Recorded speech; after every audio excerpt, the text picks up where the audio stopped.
How did you feel when the show ended? It was sad, but we did hate each other, love each other, and want to hit each other around. Cybill Shepherd was once a Hollywood icon with a $1 million face and golden hair that shined like the southern sun in her first role. She shook the film industry in the years that followed, and when she stood on the Golden Globe stage, people called her a star born to shine, and that spotlight would later shine on her again.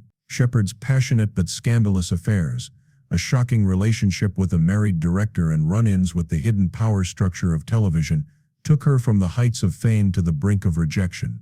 After the applause died down, she was left to face what no script could have ever prepared her for: the pain of malignant skin cancer that felt unbearable, and the loneliness of someone who used to be too famous to be forgiven.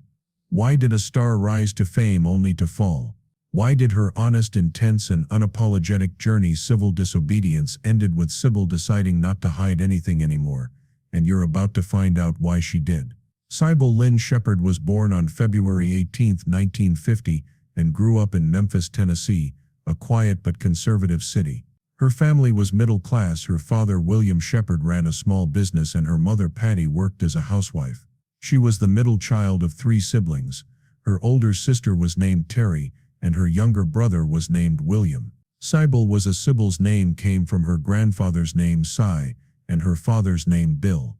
It was a strange combination, but it became a name that Hollywood would never forget. From a young age, Cibil stood out.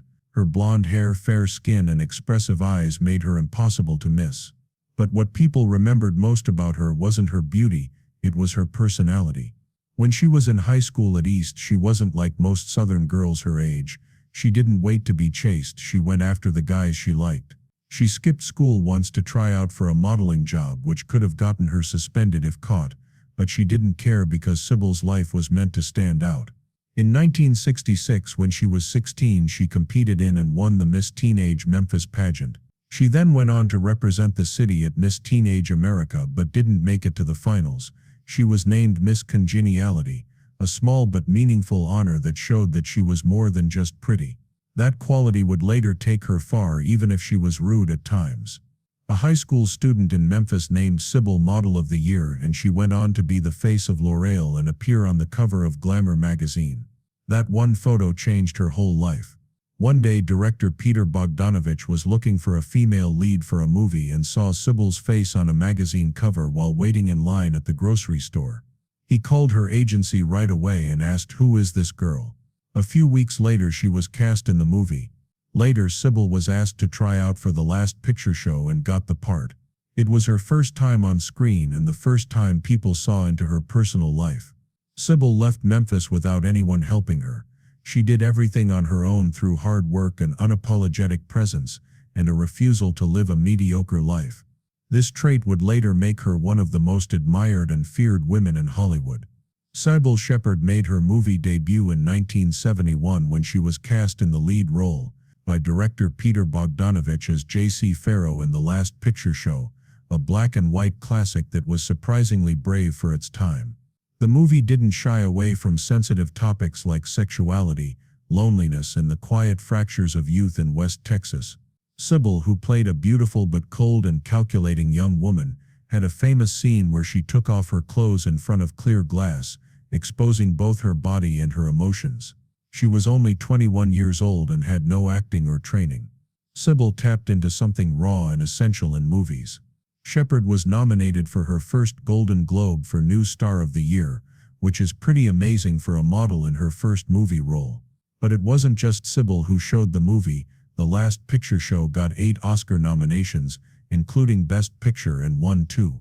It's still considered one of the most important movies of the 1970s and one of the best American movies of all time. For Cybill Shepherd, playing J.C. Farrow wasn't just her first movie role, it was her film career took off after that role. Hollywood stopped calling her a model-turned-actress and started calling her a phenomenon. More importantly, she made the whole industry realize that not all types of beauty can be controlled. After The Last Picture Show, she had leading roles in The Heartbreak Kid 1972 and Taxi Driver 1976. In Taxi Driver, her character Betsy, who had a cold, vulnerable look, became the object of Travis Bickle's attention, Darrow's, and the audience's obsession. But Cibil didn't stop there. Music had been a quiet part of her life since she was a teenager, and once she was established in Hollywood, she pursued her second dream, singing.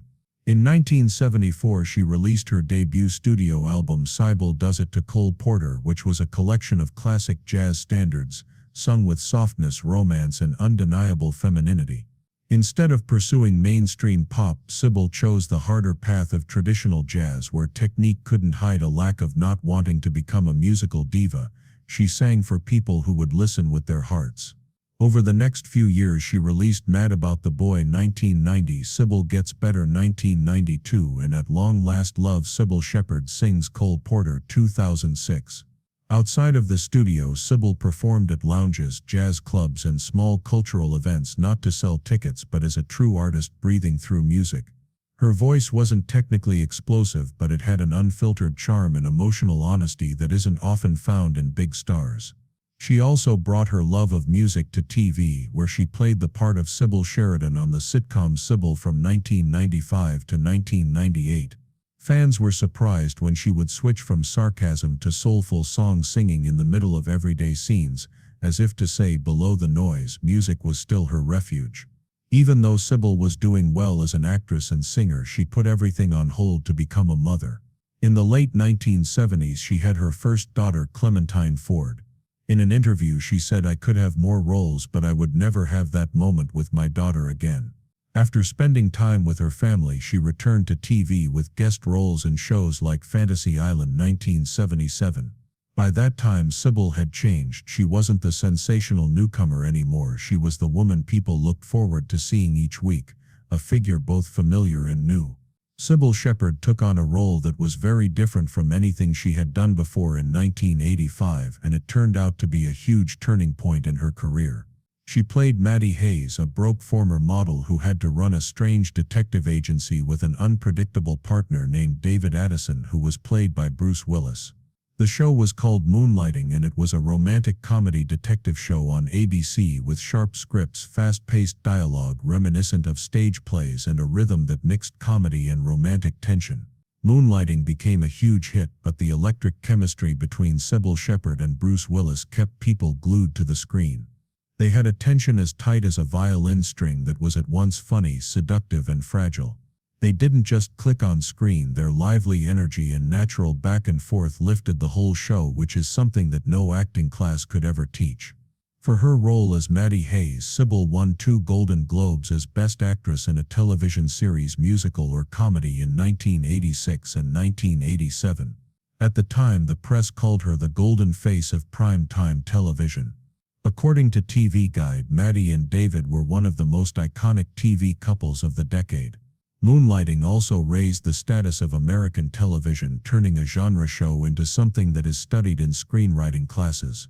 Some episodes broke all the rules. One was styled like a film noir, another like a musical, and others had characters break the fourth wall to talk directly to viewers. Cibil was at the center of this innovation. She was both a beauty icon and a strong, independent woman who didn't rely on men. In many interviews, producers talked about how admitted that Moonlighting wouldn't have found its own voice without Cibil. She not only played the lead role but also helped create the show's fast, witty, and complex dialogue, a style that would go on to influence many others. As popular as Moonlighting was on TV, tensions started to rise behind the scenes between Cybill Shepherd and Bruce Willis, the 2 actors who made the show famous. What started as small disagreements turned into direct fights between the 2 strong-willed individuals, and neither would back down. Keith Curtis Armstrong, who co-starred with Cibil on the show, wrote in his autobiography that the 2 were always fighting. Cibil was called difficult, while Bruce was praised as laid-back and a guy's guy, even though both were worn out by the high-stakes environment of the show. "When a man yells, he's called decisive," Cibil said in an interview years later. During this time, Cibil also got pregnant with twins, which slowed down production. Bruce Willis became famous with the Die Hard franchise, which changed his schedule and priorities. They filmed together less often, and the on-screen romantic tension started to fade because they could hardly look at each other off-screen. The breaking point came during the final seasons, when both the writing and working atmosphere became unbearable. Moonlighting was officially cancelled in 1989, and from the outside it looked like Cibil had done something wrong. Going from movies to TV and winning back-to-back Golden Globes was a big deal for her, but behind the scenes she had to deal with gender bias and fights with a co-star who had been the perfect on-screen partner, but was now a stranger sharing the same frame. She once said, "I don't regret the tensions on Moonlighting. Without them the screen wouldn't have felt that real, but the price was high." And after Moonlighting, Cybill Shepherd understood one thing clearly: no success comes without its the brighter the spotlight, the darker the shadow behind it. In 1995, Cybill Shepherd returned to TV with a show of her name, and this time she had full creative control. Cibil was a sitcom about Cybill Sheridan, a middle-aged actress in Hollywood who used to be somewhat famous but is now juggling casting calls for mother-in-law roles, raising her kids, and clashing with an industry that is becoming more and more obsessed with youth. Cybill herself said, "The character was me only saying everything I used to hold back." It was a response from a woman. Once Shepherd wasn't just the star of the show, she also co-produced it and helped shape the scripts and tone and message of the whole thing. She was a huge success. Cybill became a phenomenon right away because it talked about things that American women over 40 had never been allowed to say on TV, like sexuality with ex-husbands in midlife and Hollywood's double standards being replaced by younger actresses, single motherhood, and unspoken loneliness. It was a kind of deep satire. Critics called her the Lucille Ball of the 1990s because she looked a lot like Lucille Ball with a feminist twist. The show won Cybill her third Golden Globe, and her co-star Christine Baranski won for Best Supporting Actress. Cybill also received 12 Emmy nominations and consistently ranked in CBS's top 20 most watched shows for its first 3 seasons. In addition to its commercial success, Cybill had a cultural impact. It paved the way for later shows like The Good Wife, Grace, Frankie, and Big Little Lies, where older women were no longer. Christine Baranski said in an interview that Cybill was the first show where the female character wasn't defined by the men she loved. But behind the laughter was a disturbing truth. In a 2018 interview with SiriusXM, Cybill said that the show was abruptly cancelled after she turned down a sexual offer from Lele Moonves, who was then the powerful CEO of CBS. Moonves drank and suggested giving her a ride home, but she politely but firmly turned him down, began meddling in the show's content, making unreasonable demands, and suddenly canceling it despite the existing contract. Years later, Moonves was accused of sexual misconduct by several women and was forced to resign. Cybill's story, which was ignored at first, was finally seen as a telling example of how Hollywood's power structures had oppressed women for decades. Cybill Shepherd never got an apology, but she never waited for one either. In a public speech, she once said, "If I had said that night, maybe Cybill would have had a few more seasons, but I wasn't here to give up my honor for a few more episodes of a sitcom." Although 1985 and 1995 were the heights of her TV career, Cybill Shepherd's wasn't limited to those golden years. Before she became the queen of prime time in the 1980s, she had already carved out an impressive film career. Heartbreak Kid 1972 and Taxi Driver 1976 showed she wasn't just a pretty face, she was an actress who could hide her feelings and play a cold character. After her big break in The Last Picture Show, Cybill steadily returned to TV with guest roles in the early 1980s, including a starring role in Fantasy Island 1983. It wasn't a triumphant return, but rather a quiet stepping stone that led to her big break in Moonlighting 2 years later. Around the same time, she started a new journey in music. Her first jazz album, which came out in 1974, wasn't a hit, but it was a reflection of her talent. However, it showed a different side of her that was gentle and unaffected by trends. Even after Cybill was cancelled, Cybill Shepherd didn't stop acting. She kept getting parts, not always leading ones, but enough to make an impression, like in The Lord, where she played a mother supporting her lesbian daughter. Throughout the 2000s, she did guest roles on Psych, Criminal Minds, and No Ordinary Family, and she put out more jazz albums like Cibil Gets Better 1992 and At Long Last Love 2006. Looking back at her whole life, it's clear that Cybill wasn't defined by a single moment. She was the type of artist whose every chapter, no matter how loud, how quiet, how grand, or how humble, was a true fragment of resilience. She shone, she burned, and then she glowed again in her own way. Before Cybill Shepherd became famous with the Last Picture Show, she was a young model trying to make it in the entertainment business. In her memoir Civil Disobedience, she wrote about her time living in New York. She became more interested in anthropology and art, and she started to think that shame around being naked was a cultural construct. This belief had a big impact on one of the most important decisions she ever made. She agreed to play Jessie in the Last Picture Show, a role that required a controversial naked scene. At the time, she was dating John Bruno, a rich restaurant tour guide who loved Ferraris and was a great cook. When he found out she was going to be doing a naked scene, he told her, "If you do that scene, I'll never marry you." They broke up soon after, which was the start of a pattern in Cybill's relationships. Following her passion and dealing with the consequences, Cybill Shepherd made her first close connection in the acting world with Jeff Bridges. She called him a beautiful man, a kind, gentle, and likable co-star, and the two quickly started hanging out after work. There was no formal commitment, but it was more than just a working relationship. It was her first real sense of connection as she stepped into the unknown.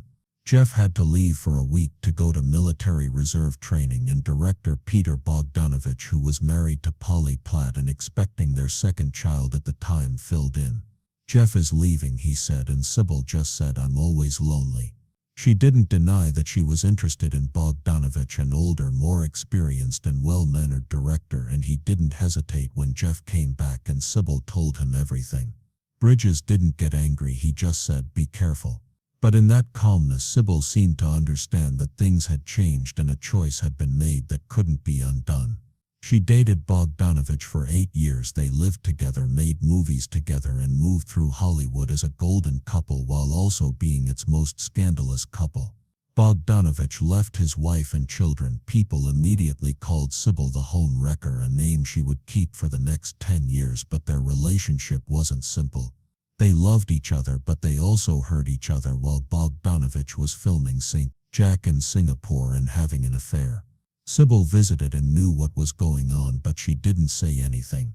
On the other hand, she wasn't faithful either. In her memoir, she wrote about a waiter, an employer, and her co-star Charles Grodin, saying that her encounter with Grodin didn't last until the next morning. To outsiders, Cybill had it all: fame, money, and power. Director as a partner and a successful job, but she always felt empty on the inside.